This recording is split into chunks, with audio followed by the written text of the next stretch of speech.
Assalamualaikum warahmatullahi wabarakatuh. Kembali bersama channel saya Faisal Justice Factor, channel yang memberikan edukasi soal hukum sosial di masyarakat.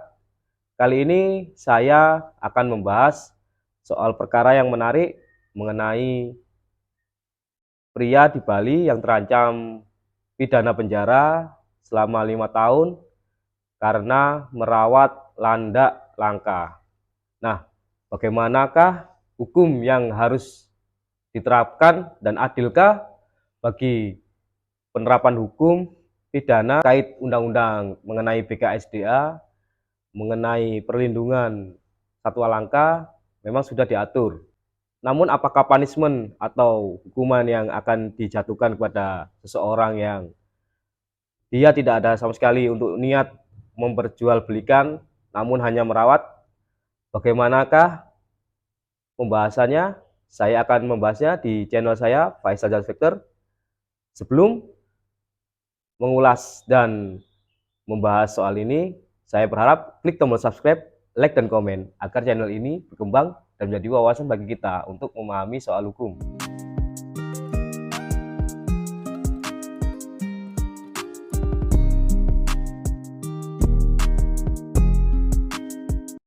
Banyak pertanyaan netizen mengenai merawat landak saja kok terancam 5 tahun penjara. Nah, di dalam Undang-Undang Nomor 5 Tahun 1990 mengenai Balai Konservasi Sumber Daya Alam. Nah, di situ dijelaskan mengenai perlindungan satwa-satwa langka, satwa-satwa endemik yang ada asli di Indonesia, seperti halnya komodo, buaya, seperti halnya satwa-satwa lain yang menjadi ikon suatu kota. Nah, maka ini harus bisa dipahami oleh netizen, bukan karena ini hanya satwa, hanya hewan, yang dimana seperti kita memelihara ayam warna-warni, kita ketemu ayam warna-warni di jalan, kita rawat, tidak ada masalah. Atau kita ketemu ikan cupang di selokan misalnya, nah itu harus bisa dibedakan.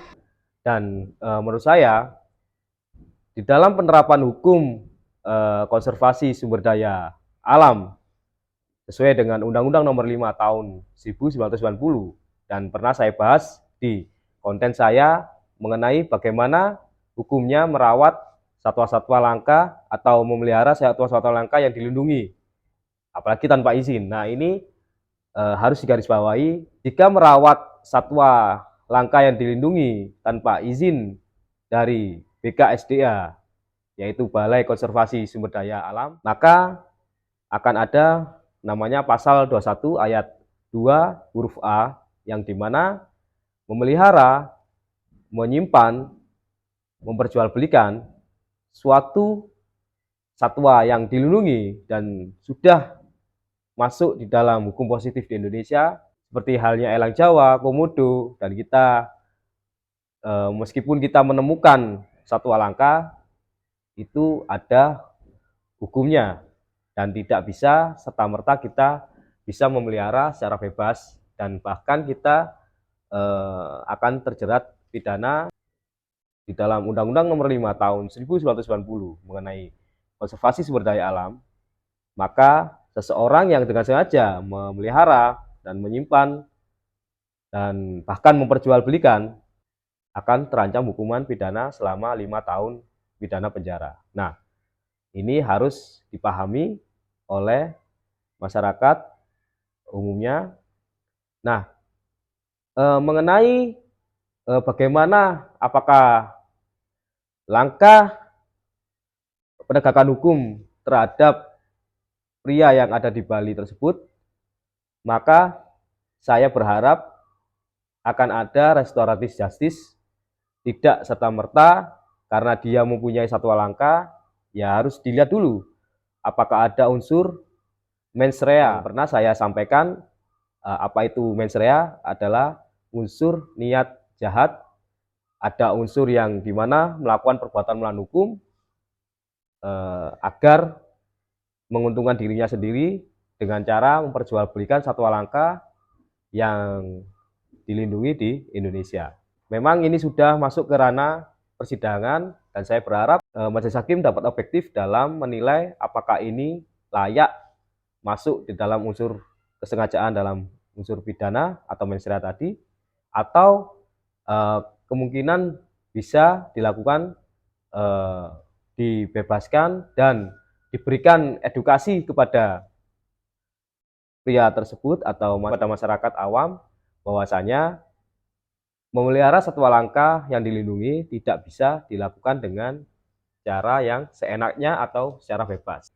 Ini juga tugas dari Balai Konservasi Sumber Daya Alam yang dimana memberikan sosialisasi dan edukasi kepada masyarakat awam yang tidak tahu apakah memelihara hewan dilindungi itu bisa tanpa izin, atau jika seseorang yang memang dia adalah pencinta hewan, maka BKSDA bisa memberikan izin dengan syarat-syarat yang harus bisa diterapkan atau dilalui oleh masyarakat awam yang ingin memiliki dan memelihara, asalkan dia juga tidak menguntungkan dirinya sendiri dengan melawan hukum.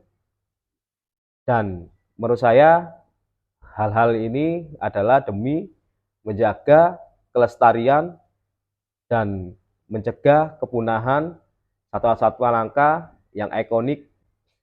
Jangan sampai generasi selanjutnya tidak bisa melihat satwa-satwa langka yang di masa yang akan mendatang satwa-satwa langka tersebut bisa meregenerasi semakin banyak dan membuat keanekaragaman hayati di Indonesia menjadi tauladan pada negara-negara lain karena concern terhadap satwa-satwa yang dilindungi.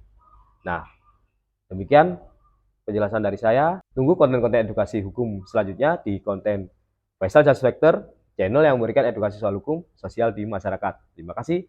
Wassalamualaikum warahmatullahi wabarakatuh.